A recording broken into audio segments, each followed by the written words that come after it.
Okay, so you think about like the internet, right? This thing we use for, well, basically everything these days. Mm, It's kind of wild to think it wasn't always this way. totally. So today we're doing a deep dive on the minds that took it from like, well, janky tech to, you know, all this. Yeah, it's really easy to forget there even was a before the web as we know it. Like, picture this.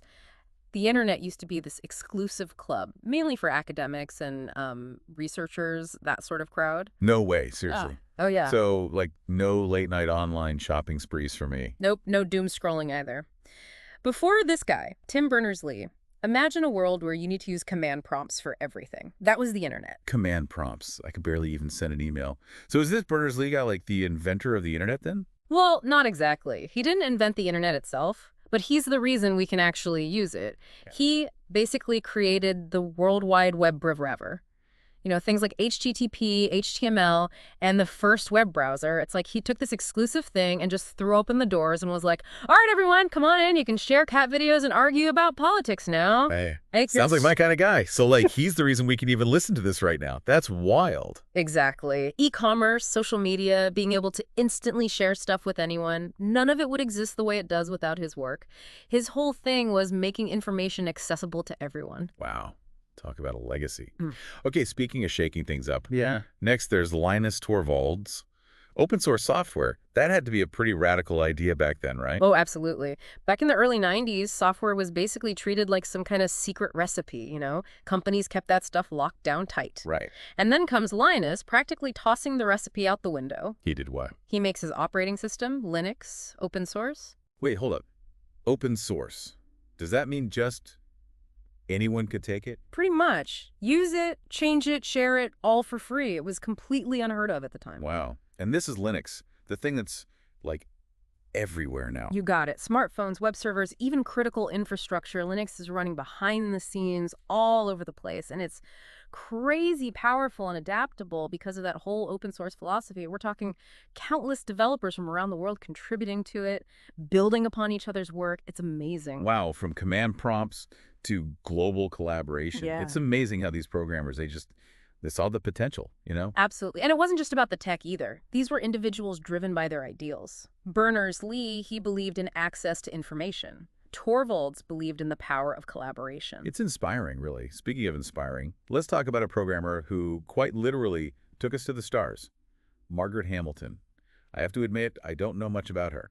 You're in for a treat then, because her story is incredible. We're talking about the Apollo missions, humanity's giant leap to the moon. Everyone remembers the astronauts and the rockets, right? For sure. But quietly, behind the scenes, Margaret Hamilton was busy making sure those missions were a success. So we have rockets and astronauts. That's the image, right? Yeah. When you think Apollo missions, that's what comes to mind. Right, of course. But someone had to make sure those rockets actually got where they were going. Exactly. And that's where Margaret Hamilton comes in. She was the one, well, she led the team that developed the software for the Apollo guidance computer, the computer on board the spacecraft. Wait, so there was an onboard computer. I mean, it's the 60s. We're not exactly talking iPhones here. What was that even like? Okay, picture this. Less processing power than the calculator you probably have in your pocket right now. Out of here. It was the cutting edge at the time, for sure, but still, those were the limitations. And what Margaret did, it was really revolutionary. She basically invented the entire discipline of software engineering. Software engineering, isn't that just, coding? Think of it this way. It's like the difference between building a birdhouse and building a skyscraper, you know? She brought in rigorous testing, documentation, error detection, everything you need to make sure that code is absolutely rock solid, especially with, life's on the line. And we're talking moon landing here, so I'd say those stakes are pretty high. You can say that again. And there's this one event during the Apollo 11 mission really highlights just how crucial her work was. So picture it. The lunar module's coming in for a landing, and alarms start going off in the spacecraft. Alarms. That can't be good. What happened? The computer was basically overloaded with tasks. Now imagine a system crash during the most critical point of the entire mission. I mean, that could have been it, right? Game over. Could have been disastrous. But this is Margaret Hamilton we're talking about. Remember all that rigor she brought in? Her code, it was designed to prioritize, so it recognized that overload was happening and basically said, all right, non-essentials, you're out of here. Kept only the most critical systems running. So her code, Like save the moon landing. Pretty much. I mean, you can't even imagine the kind of pressure she was under. The whole world is watching, and her code was the safety net. Wild, right? Talk about a high-pressure situation, and, we owe her a huge thanks. From making the internet accessible to, like, literally landing on the moon. It just blows my mind that these programmers, they just saw these problems, these challenges, and were like, code can fix this. It's incredible. I know, right? It's not even just about the technical skills, it's their vision, Mm. that drive to just solve real-world problems, Yeah. you know? Berners-Lee democratized information.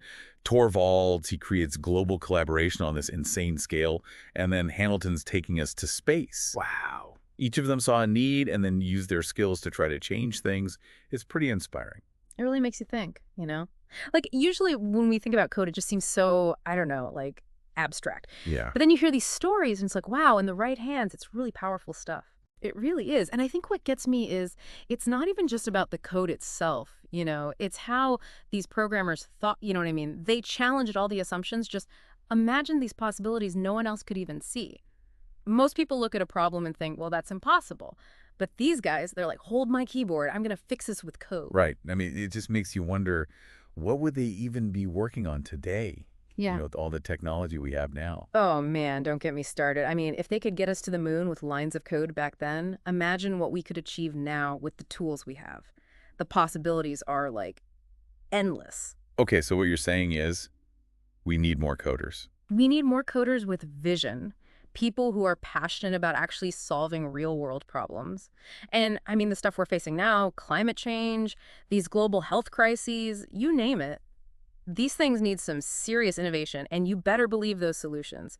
Code is going to be a big part of it. So this is a call to action then, right? To all the aspiring programmers out there. 100%. Don't underestimate what you can do with your skills. Seriously.